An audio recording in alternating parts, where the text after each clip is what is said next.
बिस्मिल्लाहिर्रहमानिर्रहीम। अस्सलाम वालेकुम नाज़रीन, मैं हूं मिर्ज़ा नवीद हुसैन। मैं इस वक्त मौजूद हूं रेलवे स्टेशन रोड चविंडा पर। और जो मेरे पीछे आपको बिल्डिंग नज़र आ रही है, ये है record and Araji centre Chavinda. सहूलत आपकी दहलीज पर, यह मोटो है पंजाब हुकूमत का।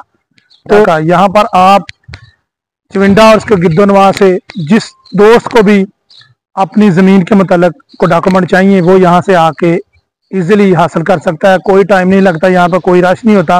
पेपर आपको चाहिए वो फौरी तौर पर आपको मुहैया कर दिया जाता है। तो ये सब हम आपको दिखाते हैं।